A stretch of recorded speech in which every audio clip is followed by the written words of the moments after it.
Hey everyone, welcome back to Whiteboard Friday. We are concluding our series today on how to win at DevOps with continuous testing. And just a quick recap of what we talked about. We talked about kind of what DevOps is, we talked about different forms of DevOps, whether it's continuous integration, delivery, and then also deployment, and how you may be at different stages where you are right now, or maybe you haven't even started any of those. Then we talked about kind of continuous integration being the backbone of continuous delivery and deployment, and how where continuous testing actually fits into that model. And then last week we kind of went through and talked about how to get started with that. So some best practice tips on getting us started with continuous testing. And today we're going to complete this with talking about some of the tools for continuous testing. So these are not the exhaustive list of all the tools that are out there. You'll see lots of different tools out there, but what we're incorporating are a couple things. One is a planning tool. So we're going to be using Jira for that. For anything you're doing in terms of like tracking user stories, epics, tasks, things like that, right? We'll use Jira for planning. For development, of course, whenever your development teams are working on their stations, they'll have their own IDEs and their own ways to actually do the coding. But the key thing is that you'll need a version control system. We're going to use GitHub for that. So the version control system allows everyone to talk and communicate with versions of the code, and it allows a source record for that code, and it allows, for example, continuous integration to occur with tools like Jenkins, which we're going to use for our CI build process. So, and then lastly, we'll kind of end out talking with our new product that came out from QASymphony, a part of the Qtest platform, which is Qtest Pulse. And Pulse will integrate, and we'll show you kind of how Pulse helps out with a certain stage in your continuous deployment where manual testers and automated testers are sometimes left out of that. So let's kind of walk through what would happen in this pipeline. So first thing would happen is when you're planning a part of Jira, the development team is going to grab these user stories and they're going to grab these tasks, right? So they'll grab those, and what they're going to do is they're going to start developing against those. We talked about a couple weeks ago about the features that they're testing against, right? So when they develop code against these features or they're tracking against what's planned, then they're going to check in that code into a version control system.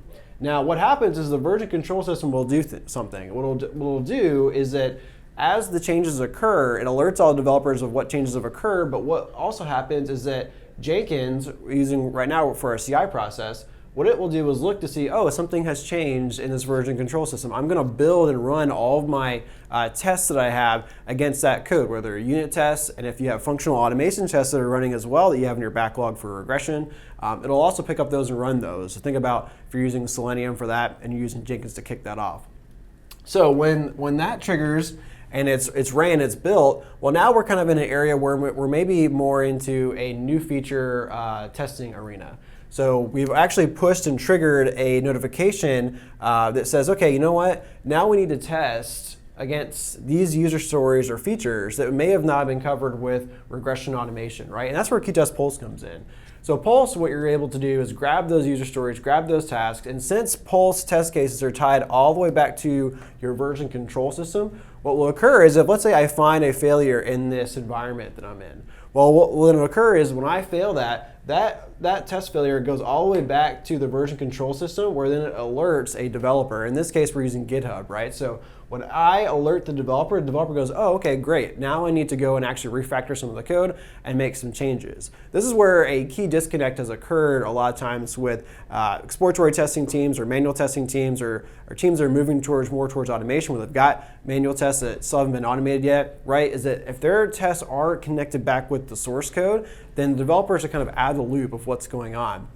And if you don't get this feedback to developers, then in this pipeline, what you're kind of at risk of doing is deploying something out into production that shouldn't have actually gone out there, right? So what Pulse will do is it'll alert that when you check something back in, let's say you refactor that, it'll alert Pulse to say, okay, now I need to go and actually retest these activities. And when I retest, the same thing will happen, right? You'll have a trigger of, hey, we had a successful pass. That'll incorporate back into version control. And what that'll also occur is trigger new builds into Jenkins to run all your automated tests and also incorporate any of those manual tests, right? So now you have a way to track any manual test execution and automated test execution that's tracking a part of your continuous integration or continuous delivery pipeline. And then now you have confidence to say, okay, you know what, now we can push all the way to production, right? Everything's connected back to that source code. And the other thing that Pulse will do is this, is that when you get to a point where you're saying, okay, everything is passed, we're ready to go, when we're tracking the user stories that are going from to do, to in progress, to code completed, to a done state, well then what Pulse will allow you to do is actually automate that workflow back into a ALM tool like Jira. So if you say, yep, I've checked all my passes, we're ready to go, I can move that to completed and it'll actually push it to done. That's what helps out also with teams that are really caring about making sure that we're not pushing code out into production if there's failures attached to it. So we're not just tracking failures and passes against a user story, we're tracking it all the way back to the code that the user story is actually tied back to. So that's a quick example of kind of using some tools for continuous integration. We use Jira for planning, we use GitHub for version control, and then we used Jenkins for CI. And then we use QTest Pulse to show that workflow engine kind of operating with the manual testing team and the exploratory testing team. And then the great thing about Pulse is this, is that at the end, let's say you have your manual test done, now what you can do is grab all those tests, since they're stored in version control. Now you have an easy way to convert those manual tests to an automated fashion.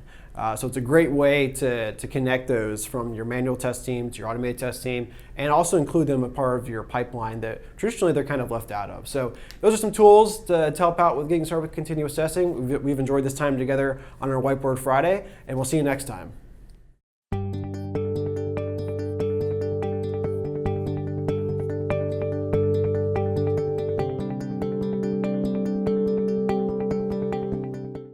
Hey everyone, thanks for joining Whiteboard Friday series. For more information on QASymphony products like a free trial and more resources, visit QASymphony.com. We hope to see you soon.